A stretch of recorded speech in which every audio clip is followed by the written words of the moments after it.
Welcome everyone to another episode of Your Timers Comic Book Show. I'm here with my fellow old timers. We're not old, but the comic books most certainly are.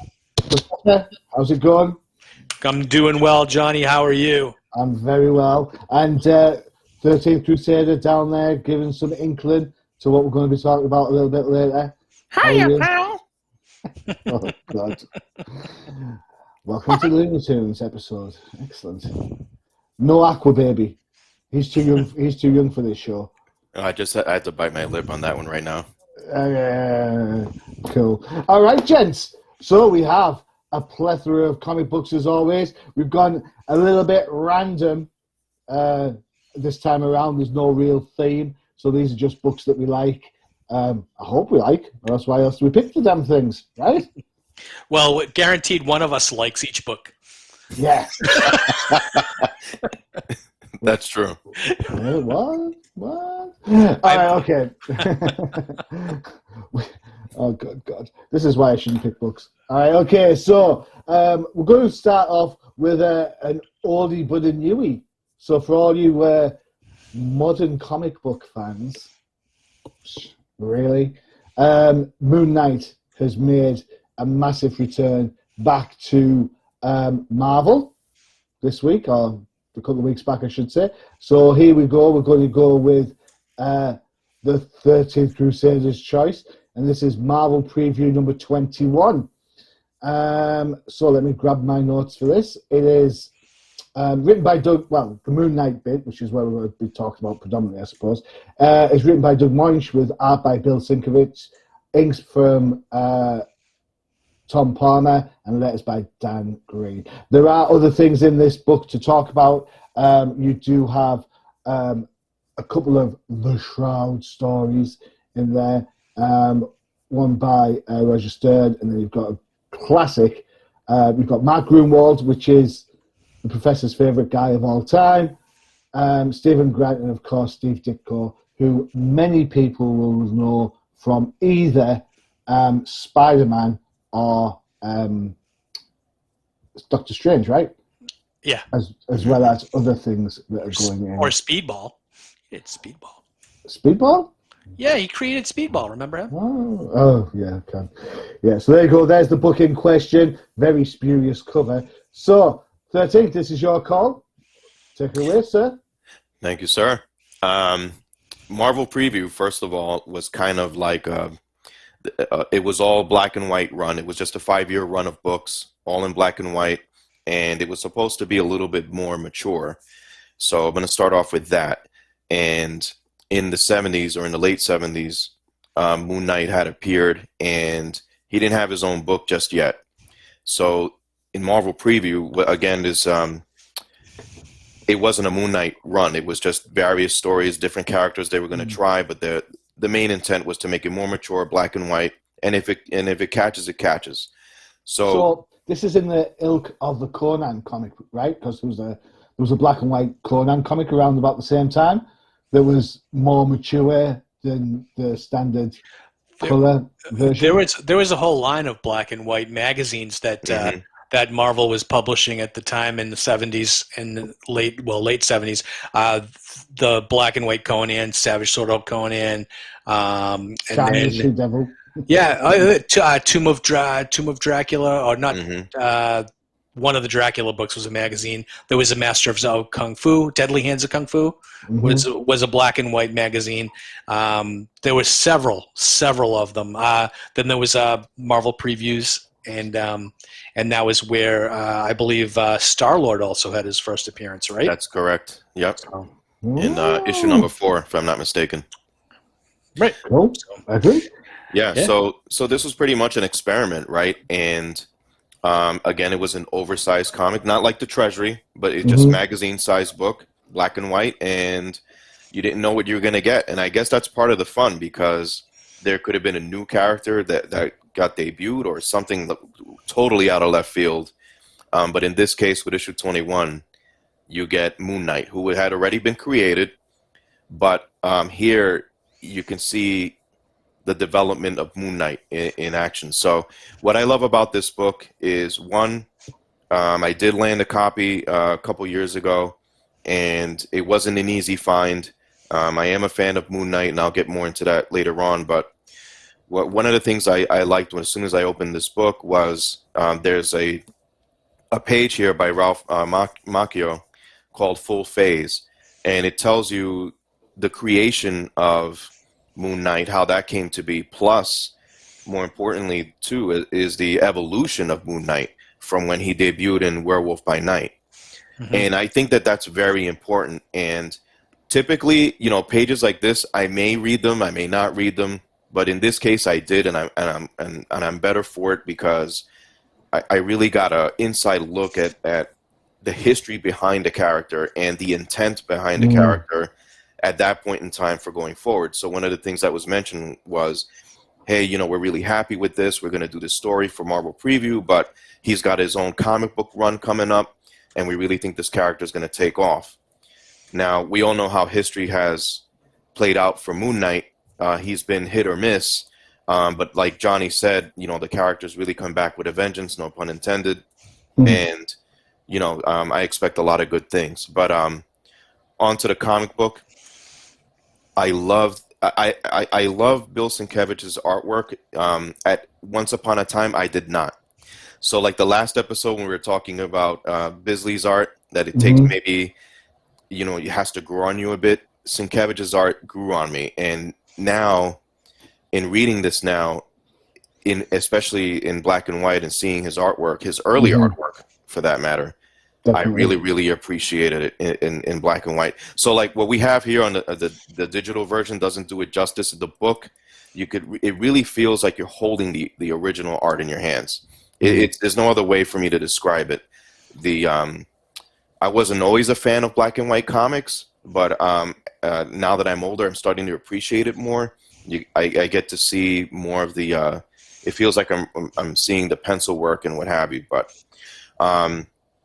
for this Moon Knight story, it's a pretty straightforward Moon Knight story.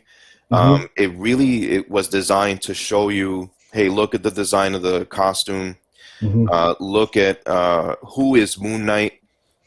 He has historically, the character has multiple personality disorder. You get to see how he lives with that, how he uses that to his advantage, and how it could also be a handicap to him at some points in the story. And Moon Knight, and I'm going to say this, you can make a hashtag out of it if you want. Moon Knight is not Batman, period. So just for those out there that, oh, that's Marvel's Batman, it is not. And I think this is a story that can support that. So he's got his cast of characters. He has his boy Frenchie who helps him out on missions, and his girlfriend Marlene. She has moon powers, as you'll see in this book when she's in a swimming pool. That's a bad joke, but great panels nonetheless by Sienkiewicz. Beautifully inked. I've just gone past them. There you go. There you go. Yeah, so take that, Moon Knight. That's what she said. Exactly. I love your moon, Marlene. Beautiful. Yeah, but you get a little tidbits into Mark Spector's past. So Mark Spector is one of the personalities of Moon Knight, who was a mercenary. Stephen Grant is the millionaire, and Jake Lockley is the cab driver. And that's what they rolled out with in these days. And yeah, it's a challenge for the character to keep it all in order, but it's also a challenge for the writer to try to, and for the reader to keep it all in order, because you don't know who's talking. And even in this story, who are you? I don't know. And then there are times he has no idea who he is. So I love that about this book. And as Moon Knight, you know, he has this mission to look into these murders of past colleagues and what have you. You get to see the Mark Spector side. You know, this is like pre-Moon Knight, you know, according to Moon Knight lore. But what I love about in the Moon Knight persona, if you want to call it that, you can tell how human he is. He does get hurt. He does make mistakes. Like Batman. Well, just sorry, I had something in my throat. I'm sorry. But But yeah, he's later on. Yeah, he developed powers and all this stuff where he was given powers, and he believed in the moon god, the Egyptian moon god, granted him these powers and all this stuff, as you'll learn later on. But here, that wasn't in play just yet. Mm-hmm. But Moon Knight wasn't the all-out detective, if you want to compare him to Batman. This is pretty much an adventurer who had mercenary experience, and again, he struggled more. I feel like he was his own worst enemy. Yeah, I can see how that would be. I think there's better comparisons other than the Batman. I would say the Phantom or the Shadow. Funny enough, I've just written. Check out what I've written on my pad there. Check that out. The Shadow. And it's in my notes as well. The fact that he's got Frenchie and Marlene. It's basically, the Shadow with his, which is he the Kent Allard? Is he Lamar Cranston? Is he Kent? Is he the Shadow? And then of course you've got Margot Lane as opposed to Marlene, and and the cab driver that you've got going on. So all these, it's for me, Moonlight reads more like the Shadow than it does Batman. There's a scene where Moon Knight's like riding on the side of the car as Marlene is driving it. That I was just like, this feels like 50s pulp detective. It does. Stuff. Yeah. So I thought it was pretty cool. Yeah, and then one of the reasons why I picked this up again as a fan of Moon Knight. You don't see many black and white stories out there from Moon Knight, so that's one. And then two, this book is getting harder to find. It is an early Moon Knight appearance, so if you're a fan of Moon Knight, there's something beyond the runs. Obviously, he came out in Werewolf by Night. Yeah. He had the Marvel Spotlight book, which Marlene first appears in, but here he is in another adventure before the actual Moon Knight volumes kicked off. Another bonus in this book is a short story that was done by Mark Grunwald and Steve Ditko of The Shroud. The Shroud appeared in Supervillains Team Up, but here he gets a story. Steve Ditko, as Johnny alluded to earlier, had his hands in creating Spider-Man, and you get to see his art. And The Shroud, he's an interesting character to a degree. I think I like them more in the West Coast Avengers Limited series run when he was approached to see if he wanted to join, because he's just basically a guy with powers of enveloping people in darkness, but he worked Wait a minute. That sounds like an awful lot like Cloak. It does. Why? Grunwald, what have you done? Yeah, so his thing... Like a dagger to my heart, that was. Sorry, this predates Cloak. So. Exactly. Yeah, and then this guy's MO really was pretend to be a criminal to get the inside scoop and then really foil their plans. So it's the Green Hornet. Green Hornet with a cape. Got it. Mm-hmm. A blind Green Hornet. Oh, he's Mr. He's Dr. Midnight with a cape. No, I think that the Shroud story here suffers because he kind of looks like Moon Knight a little bit, especially in a black and white kind of that's a good show. Pictorial, and it's and I would want to say that the Ditko's art doesn't really stand up to the standards that in the late 70s that they were going for. Yeah, I mean, it's. I don't even think it's really that reminiscent of the Spider-Man stuff. But, what can I say? I mean, Ditko's a legend. Yeah. And this particular story really wasn't my cup of tea. I agree. But if I want to say a little bit about the Moon Knight story, I'm a huge fan of the Jeff Lemire Smallwood run back in 2016. I thought that was probably the best run of Moon Knight, where it focused mainly on his mental illness and how he suffered from that. Here, and I think even the Moon Knight stories in the 80s never really focused on how mentally ill he really was. And here it's kind of just portrayed as, I'm a superhero Moon Knight, and I just happen to have 3 different secret identities. And it was whatever one he decided to choose to be that at that point. He could shift from identity to identity, which didn't make you think really too much that he was really kind of suffering from dissociative identity disorder or schizophrenia or anything like that. Where later on, I think now I think where we're all way more aware of kind of mental illness here, that it's really been explored and fleshed out. And with Oscar Isaac being cast as Moon Knight in the Disney Plus show coming soon, that they might explore that kind of realm, because that's what separates Moon Knight from the Shroud and other like the Phantom or Batman or anything like that, is you really are focused on why is he, Moon Knight is just a facet of the many identities that he has, and it makes him be a very complicated character where you really I never know where he's going to fall, and I never know how he's going to sell, because I think you have to buy into that a little bit, and kind of have to be interested in his mental state, Yeah, you're a really good point. I think today's society, with us being so aware of mental health, I definitely think Moonlight should be able to advocate mental health while still telling great stories for comic book fans. They should be able to do both of those things. As other heroes have championed other causes and other issues. Does it work in the 70s? Oh, sorry, late 1980 as this came out. And you know what? I'm not sure it does. And it looks great. I enjoyed the maturity of it, because it is a dark book. But in my notes, I've written things like Doug Munch does what he does best, which is write Batman. Well, I would have to say, he's going to probably kill me for saying that. But go on.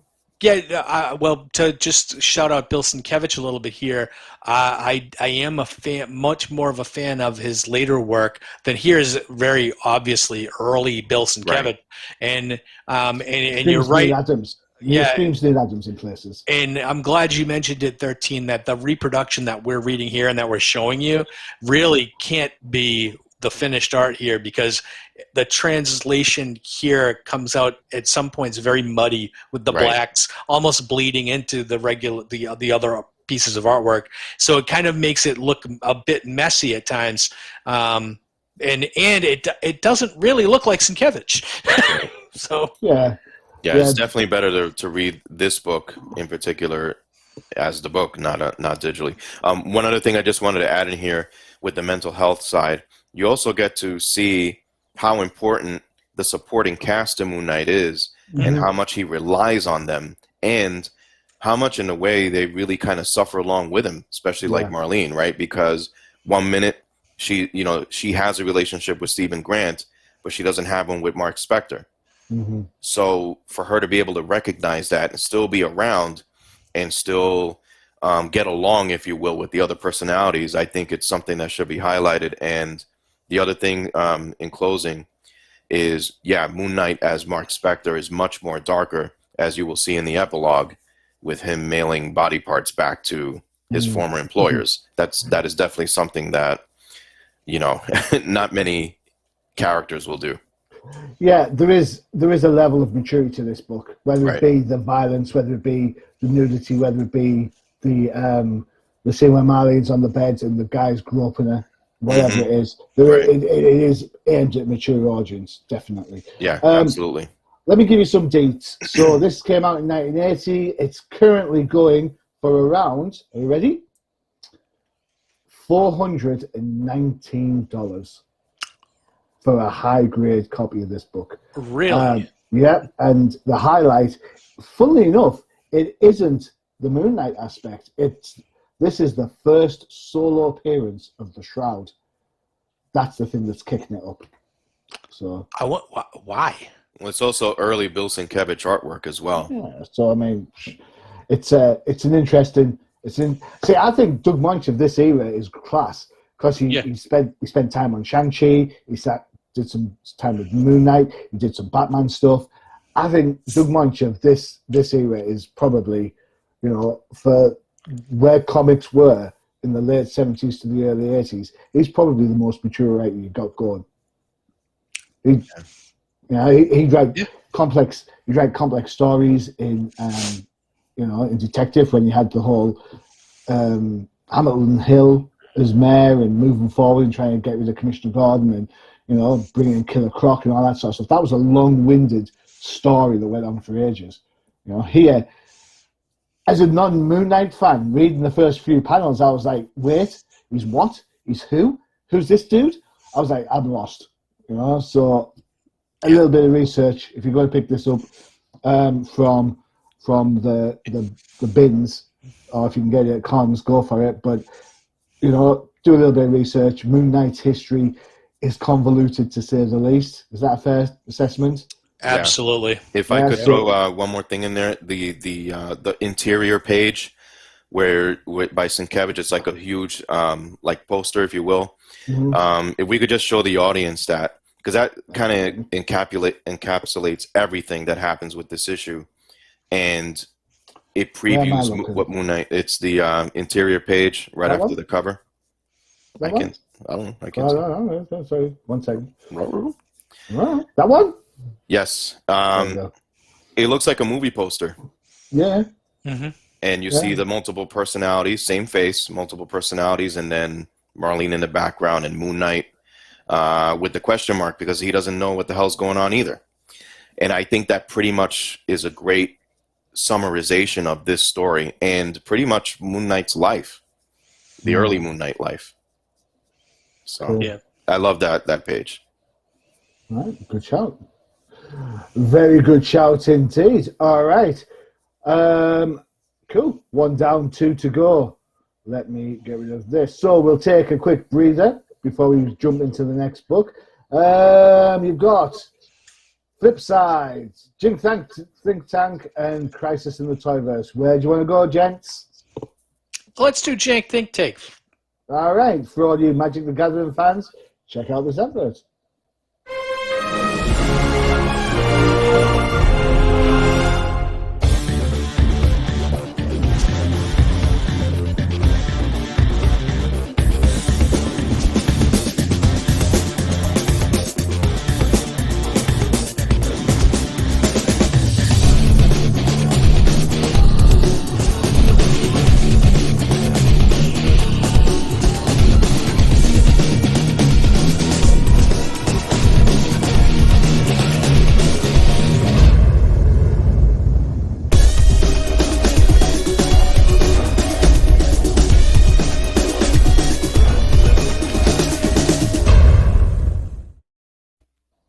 There you go, the Jank Think Tank for all you Magic the Gathering fans. And if you're a fan of Matthew, don't forget to check out TDC, where he's now a regular co-host, joining Freya, the Random Dude Josh, and of course myself, as we run the rule over the current DC books. All right, excellent. Okay, so next up we're going with the Professor's Choice. Professor, this was I want to say an odd choice, because it's kind of slap bang in the middle of a run, and I kind of like, what? And also, something confused me about this book. Let me just bring, let me give you the dates as we go. So this is Uncanny X-Men number 211 from 1986, written by Chris Claremont, as if it had been written by anybody else in that era, right? Right. Art by John Romita Jr. with some Brett Blevins thrown in for good measure. Al Williamson, taking a break from Star Wars, is on inks. Letters is Mr. X-Men before Clayton Cowles turned up, and Tom Auchikowski, and colors are by Glynis Oliver. Did I say it wrong? Oh, yeah, or Zachowski. Yeah. Oh, what else? Right, okay, so here's the interesting thing about this book. For a book in which, for me, it's just X-Men by the numbers. A 9.8 book of this issue is retailing on a certain auction site. It's $600. That's something. And a 9.4 on the same site, $60. That's odd. That's quite a jump. So, Professor, What's so special about this book? So this book, and I did pick this book because of history, right? So this book is actually the first part of the Mutant Massacre, which carries on throughout the next 3 issues of Uncanny X-Men, X Factor, and has little tie-in books in New Mutants and Power Pack. And the reason this book is historically significant is that it's the first event type crossover book with multiple titles bouncing around with storylines. Now, I know you're going to say Avengers, Defenders, all that stuff, but this is really kind of the first time that the mutants have ever kind of crossed over, and Chris Claremont writes all this stuff. And this actually sets the stage for what's to come in almost every year till Chris Claremont is kicked off the book, where the editors at Marvel, the powers that be, so to speak, almost they force Claremont to do a yearly event book. So we jump from Mutant Massacre, which doesn't get any of the fancy trade dress as you would see in future events, but you go to Follow the Mutants, to Inferno, to Extinction Agenda, that everybody remembers all those times in Mutants that actually builds up to their super popularity in the 90s. And this is kind of where it all starts. And I love this splash page. This is one of my favorite splash pages of all time, where you get an introduction to the Marauders, which is you don't even get their boss, Mr. Sinister, until like two issues in, right? So now that you have this group of apparently sinister, frightening-looking individuals, and by page 3 they've wiped out the Morlocks and have really kind of set the stage for the upping of the stakes in this book. We've already seen some other stuff going on previously where Storm loses her powers, some real great character development going on here. But this is where you actually see a few of the members of the X-Men actually get taken out in this issue. This is an interesting point, because someone reminds me, because I was reading this book earlier today. Yeah. And you've got Wolverine's being told he has to rest up and let his body heal. You've got Nightcrawler, who's not been all bamfy for a change. Yeah. What's happened prior to this issue to knock the X-Men for 6? Can anyone remember? You know, I was rereading this book this morning, and I also couldn't quite remember what happened with Nightcrawler. But I know that there was, if you want to give me a second, I'll research it. But what I was saying about this book is how really kind of important this book does to set up the future of the X-Men for the rest of Claremont's run, because it takes Nightcrawler off the board immediately in this issue, and by the end of this issue, you're taking Shadowcat off the board too. You don't really see it because she can't unphase. By the end of this, Scrambler has rewired her so she can't unphase, but you see later on that becomes more of a problem, and then Colossus at the end of this issue has a huge character turning point where, in order to save some of the Morlocks and his teammates, he actually kills. And he kills Riptide, the one of the Marauders. So this actually made me. I love that point too, where Scalp Hunter goes to blow Shadowcat's head off, and it just goes right through. That's some great artwork. I think Ramita's underrated on this book. So this, I believe that Ramita just did kind of breakdowns, and Blevins kind of finished it off because it's very Blevinsy in the facials. Well, yeah, and I meant as a whole, because the whole Ramita run on X-Men, I think, was underrated.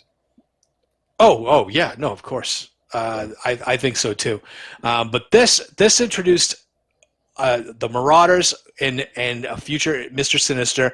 You realize what's going on, because this isn't really a classic crossover where you must read X Factor number 10 to understand the whole story.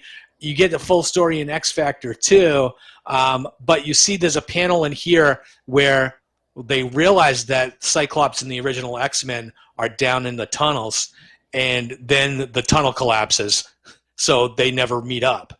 But at this point, I don't believe the X-Men know that that they're functioning. Cyclops is functioning as X-Factor.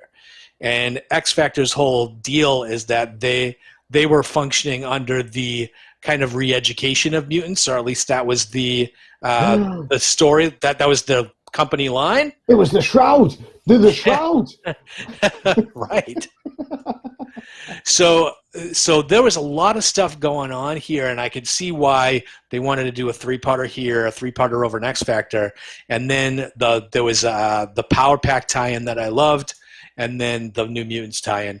But here, I mean, you're getting Psylocke here for the first time as a member of the X-Men, and even the next issue is even more important, when she goes up against Sabretooth. Wolverine gets the scent of Sabretooth, and they don't even say it. He was like, "It can't be." Who is it? But that was foreshadowing for the next meeting. You see Nightcrawler taken out here. This was a book for me. Like, I think it was a 15 or 16-year-old me reading this book, where I realized that nothing was safe in X-Men, that anything could happen. And then by the end of this storyline, we get Psylocke as a new X-Man, Longshot and Dazzler join the team, and then go on from there. And it's almost every year after that, they're just building into the next big event storyline, which you may or may not like as a reader. Okay, so let me ask you a quick question to everyone. Sure. Everyone, ready? What's your favorite X event?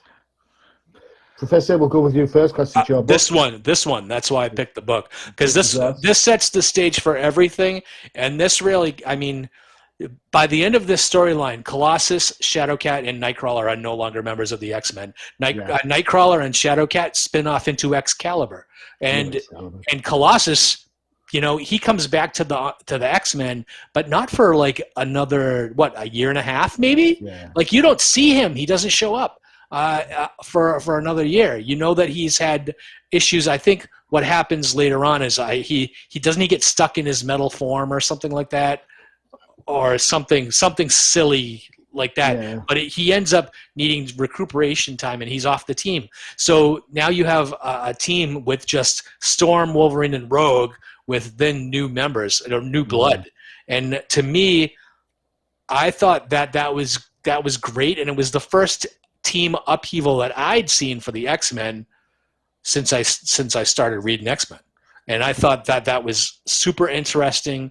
And you go in, for Ramita to the different artists that come on. I think Silvestri comes on pretty close after this, and then they just go to town. The one great artist after another on this book. So it's definitely this one. Cool, excellent. 13th, same question to you before you get into the book. Favorite X event? I'm always going to say Dark Phoenix Saga first, but there's no doubt about it that this is also extremely significant event, the Mutant Massacre.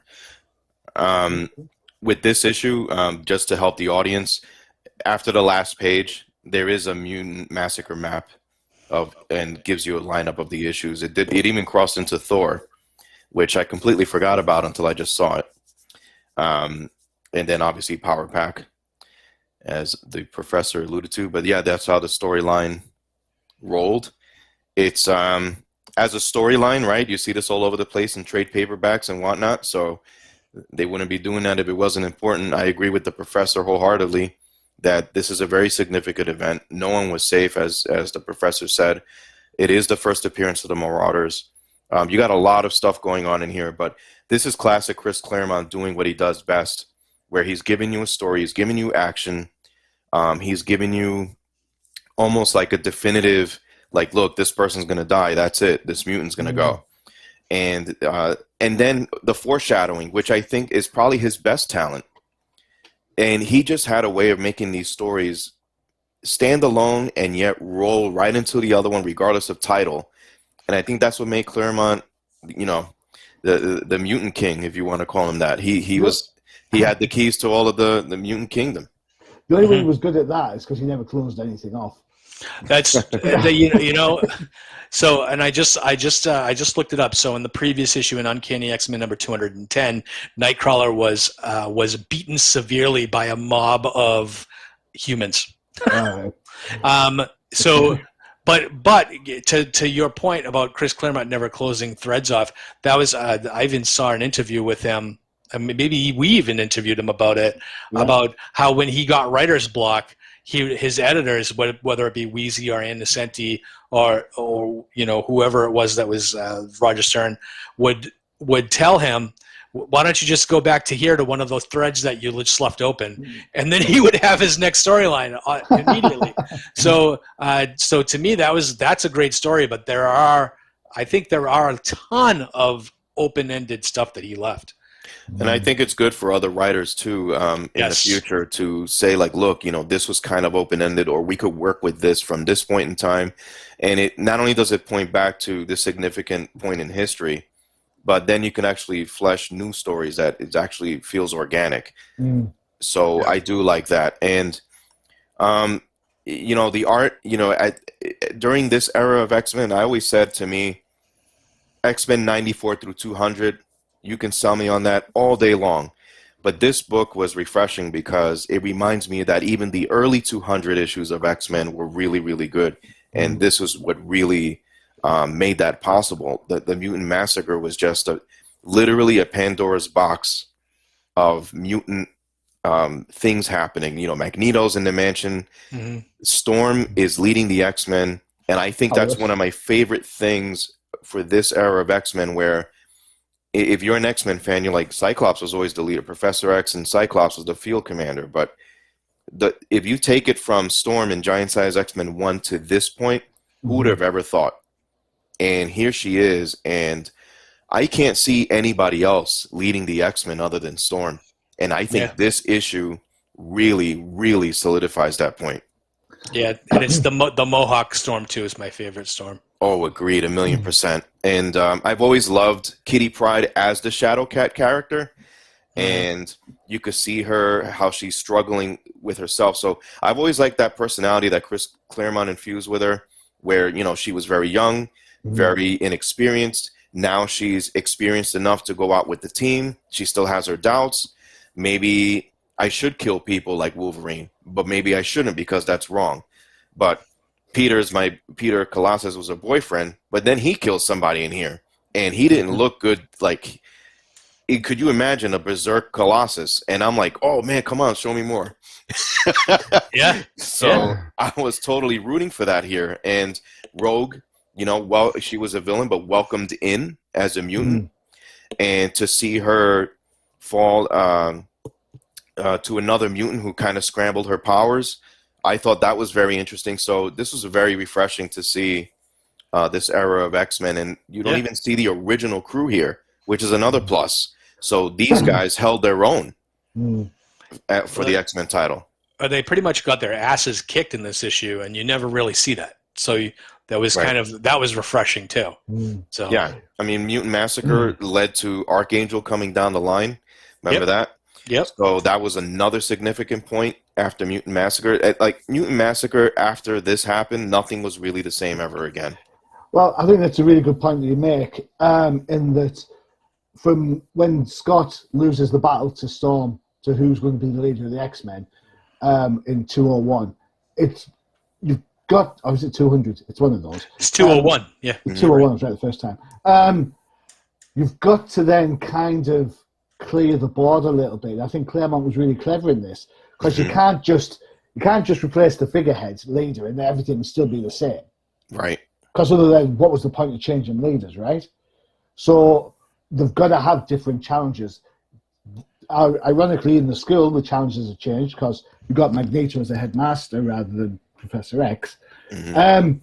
So it is about revitalizing that mutant line. It is about getting rid of some characters that have been around a while. Nightcrawler, Shadowcat, introducing a new telepath in Betsy Braddock, and then of course you mentioned Longshot, Dazzler, Havoc joins the X-Men not long after this. That's true. Yeah. So, and of course, I'm a huge fan of the early X Factor run. I absolutely love that stuff. That is my Walt Simonson. Simonson, definitely. That is my X Factor. I love that. For this book, if you read it without the glare of history, it just feels, as Cyclops would say, X-Men by the numbers. They go in, they have a fight, they lose, they're going to come back, they're going to win next time. But you've got to look back at kind of where they were, where the storytelling was. It's a pretty dark time for mutants from after 200 and 201. It doesn't get any better for them until you go through the Siege Perilous. And that's in the 250s. Yep. All right? So this is practically a 4 to 5 year run where mutants are in for a pretty rough time. Yeah, this was not House of M, you know, this was done by hand, pretty much. Yeah. With the mutants getting killed off. This is an alternative reality where you click your fingers and go back. It doesn't work like that. This is, you know, it's happening. It's done. Magneto's in charge. Boom. Right. Mutants have fallen by the wayside, whether it's in Massacre or whether it's in Fall of the Mutants. You know, even when they get absolutely tortured in Inferno. Right. Yeah. All of those things happen. And then on top of that, they're stuck in the outback. They don't have a mission. They're just existing. So the book flounders a little bit. But the readers stick with it. And then eventually the Reavers attack. They end up going through the Siege Perilous to escape. And Professor X comes back from space and, you know, resets at that point. As good as these crossover between the X titles were, I think it's something that's way played out today. It's just you really need 2 PhDs to follow the storylines now. Yeah. Unlike back then, at least here in this issue, they give you a map. It was pretty simple, but there were ramifications. Now it's like to read what, you know, if Wolverine's going to smoke a cigar next issue or not. You know, you need to go find out. Okay, what's the next issue that's going to happen? Well, I mean, let's not be too hasty, because the current X books, as Professor was about to probably say, they do have a map every issue to tell you which one you should be reading next. And but 13th, you're absolutely right. There are shed loads of X books right now. Right. There's 100. There's like 100 different X-Men you have to keep track of, which is a problem. You know, and there's no death anymore. Well, that's why there's 100. That's why there's 100 you have to keep track of. And you know what? I bet you there's more than 100, and I'm probably lowballing it. So you kind of, but it's a different audience now. It's not. Right. You know, the idea is it's us old timers should be able to keep in place all the different dangling plot lines. You know, I would hate to be a kid now trying to get into the X-Men. It would absolutely baffle my head. Yeah, the alternate timelines too with other X titles, particularly in the 90s and up, makes it extremely confusing because you don't know what's canon, what's not, or are they all canon? Yeah, but cool. So this is back of simpler times. I like the evolution of Rogue from bad guy to, oh my god, I really need some help, to like a mainstay of the team. I think that for me was probably one of the best journeys. Storm being powerless and yet still being the leader, perfect. I like to see Wolverine sort of not being the focus for a while, right? Because he went through that whole phase where it was all about him, and it dials back to that at some point, but for a while it's not. So it's the one thing that I think stands out in Claremont's run, especially if you go back and reread it, is there's just the fact that everything is continually moving forward. There's nothing. He doesn't repeat himself, and he doesn't really reuse a lot of the same villains multiple times. You know, and I just think he always has another story to tell that drives everything forward. So that's the best thing I could say. I mean, let's not be around the bush. There are some. With everything else, there are some stinkers. I mean, I personally can't stand Nimrod stories. It's like Nimrod, Super Sentinels. I'm like, oh, for Christ's sakes, just pick one. Pick one. Nimrod. Well, Mike's right though. You know, PhD. You need a PhD in everything to PhD in Claremont's X-Men. You know, it's a hard sell. Yeah. All right, there you go. So 2 down, 1 to go. It's my choice. All right, so for my choice, we're going cheesecake. Not only are we going cheesecake, we are going DC cheesecake. And who can say cheesecake better than DC's very own Catwoman book? So this is Catwoman from, let me get the dates, I think it was around 93. Yep. Catwoman #1, sparking out from the Nightfall storyline, written by Joe Duffy. People will go, really? Not Chuck Dixon? Chuck Dixon didn't come onto this till later. Art by some would say, I've forgotten the word I was going to use there. Perspective challenged Jim Ballant. It's by Dink Giordano. Colours by Buzz Setzer. And letters by Bob Pinhaha. I don't know. Sorry if I've said that wrong. All right, so this is my choice, so I'll start this one off. This is Catwoman. It is basically a kind of cheesecake book in which our hero is she does what she does best, looking good, stealing stuff. All right, but of course it's a new Gotham. It's ruled by Bane, and if you want to be a pussycat on the prowl, you've got to pay the piper. So this is a 4-issue run, which explains a little bit about Selina Kyle's motives. There's nary a bat in it, but there is the element of how does she get from under the collar of Bane. All right, it is purely 90s art all the way through, you know. And yes, there are highlights on curves and hips and thigh highs and boobs, but you know, cheesecake exists for everybody, right? Everyone loves a bit of cheesecake. I think it's just a good, fun book, and I think the impact of Catwoman. This book lasted for over 100 issues. Mm-hmm. So you've got to say there's got to be some longevity in the character. It's the longevity in a character that the character hasn't seen since. You know, she's had a number of different volumes that never seem to catch wind. You know, is it dated because it's so sexualized in places? Well, it doesn't hurt the black cat for Marvel at the minute, does it? So. There's got to be something on the shelf. Well, Spider-Woman's back in her original costume, too. Yeah, don't have a problem with that either. Although, to be fair, the recent Spider-Woman had a really good joke about how her bum looks in the costume. So, yes. So that was fine. So there's audacity throughout. You know, here Selina steals the prize necklaces only by being silhouetted to the rich husband and wearing the wife's perfume. And he falls for it, you know. Only in comic books. Was that a complaint? Oh no.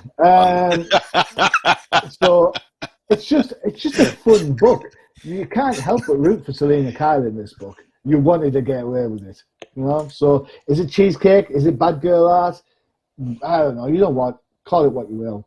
But for me, I really like this book. And if you really like Catwoman and you want to have a look at this, it's only going to cost you something like £3.75.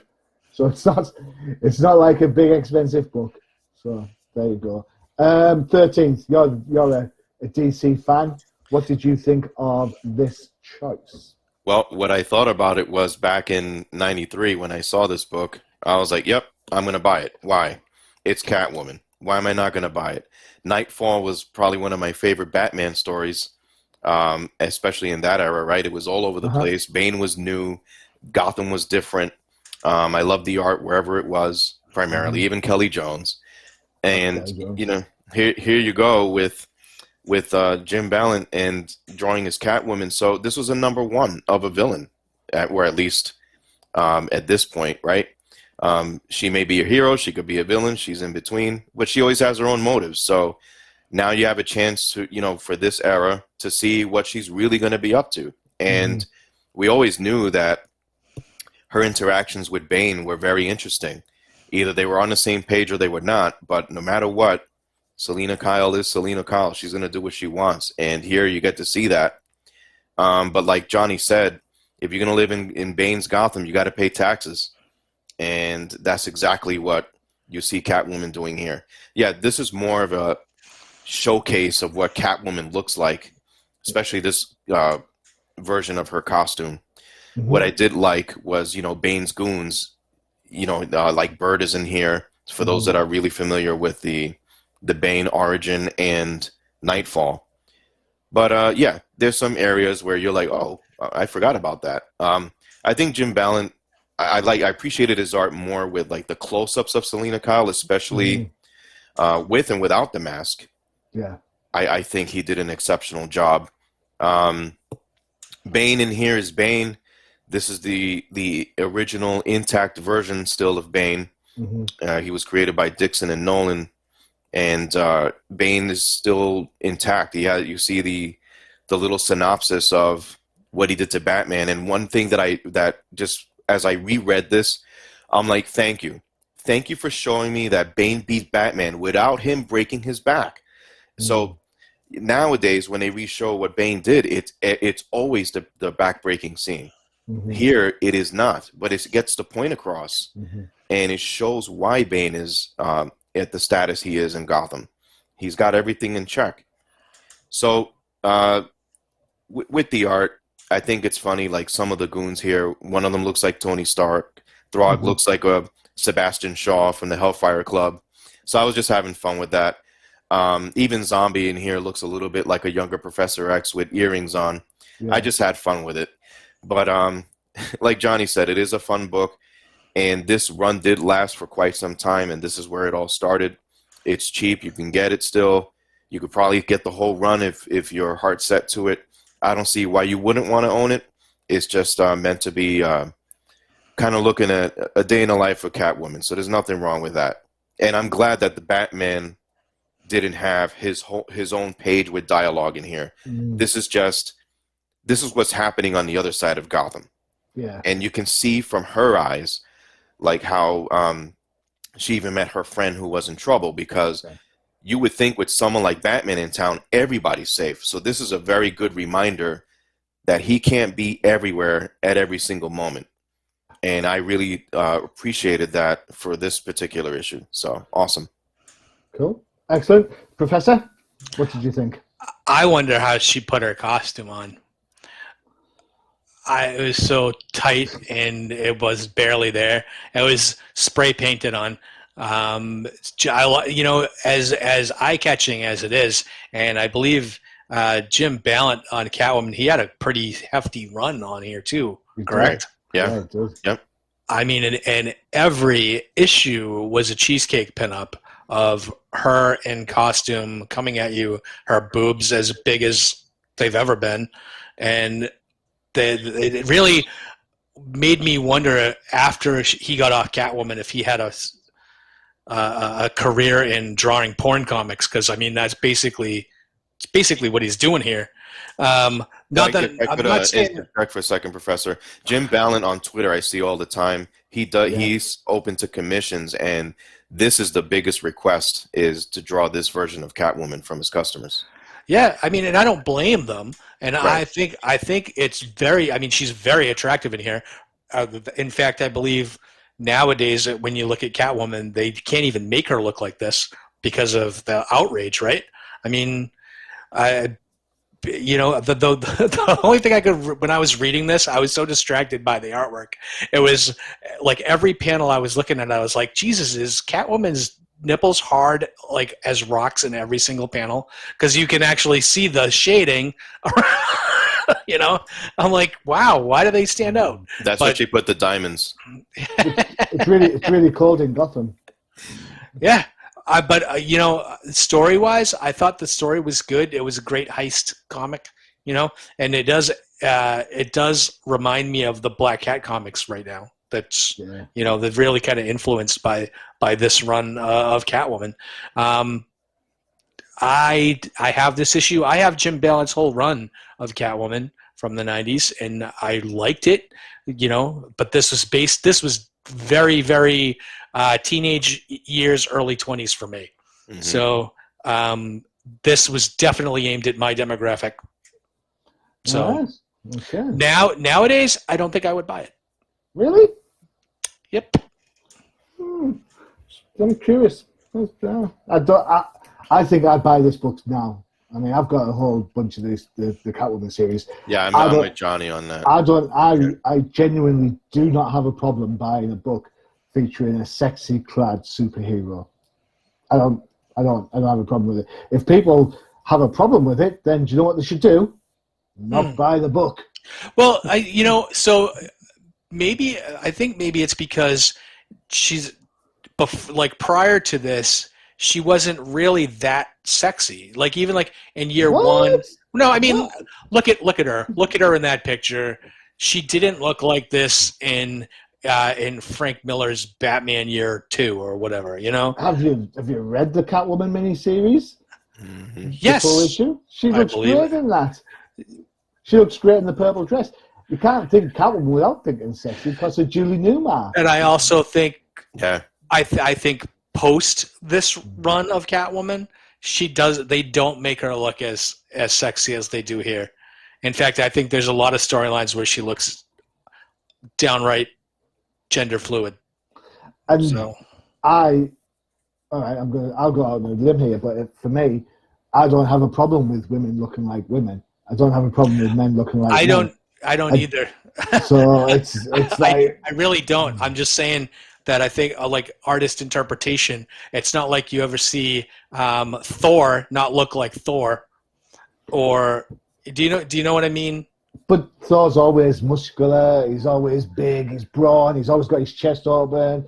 It's the same with Batman. I mean, it wasn't so long ago somebody kicked off because Batman's was showing a little bit too much of his utility belt, if you know what I mean. Yeah, I do.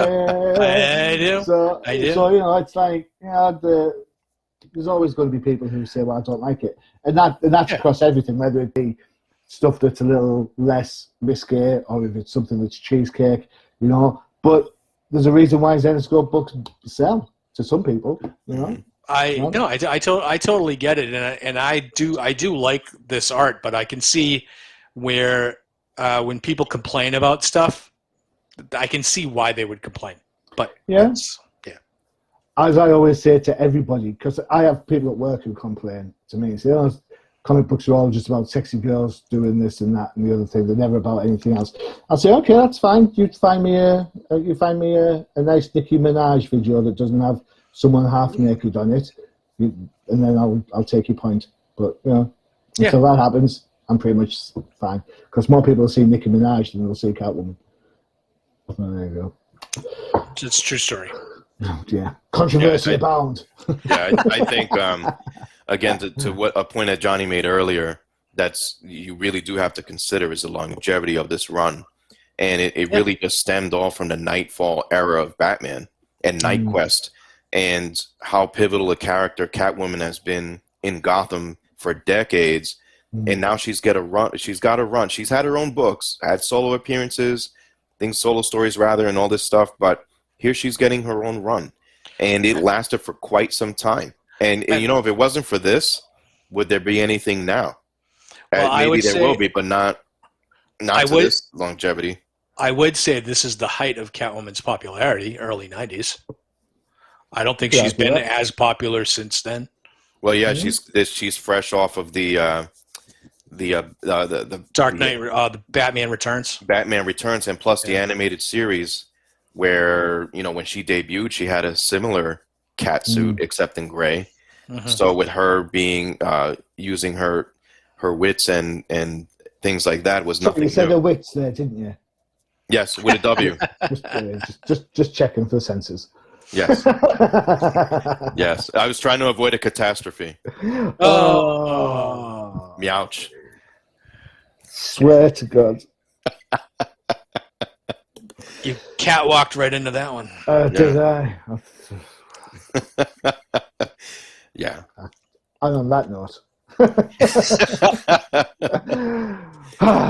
Right. So there you go. 3 books. 3 absolute distinct books. You cannot get further apart. You've got it's true. A really dark Moon Knight book that hints at the mental health of a character, complex reading, complex characters. You got to pay attention to what's going on. You've got the start of event books for the X-Men, long-running storylines, and the cherry on the top is the cheesecake art from Catwoman. Well, she has 2 cherries. Well, I'm not going there. I'm not touching any cherry jokes whatsoever. Thank you very much. I do not want to be the cat that got the cream. Okay, so... What, a cat got your tongue, Johnny? Well, that's what she said. Anyway, don't forget to check out the UCPN for all your favorite shows, including Professor. A No Prize podcast all about Marvel Comics. You talk about the new Black Cat book soon. Soon, if it comes up in the rotation. You should check it out. Yeah, Corker. It is a great book. It is good fun. Also, don't forget to check out the Sisters show, The Definitive Crusade, hosted by myself, created by 13th, in which we end up talking all about DC and what's going on over that side of the world. And of course, you saw the advert earlier. We've got Josh and Matthew on the Jank Think Tank. For all you Magic the Gathering fans, if you want to take a break from reading comic books. All right. Cool. Gents, as always, a pleasure. And we will see you in a couple of weeks. Adios. All right. Hasta la vista.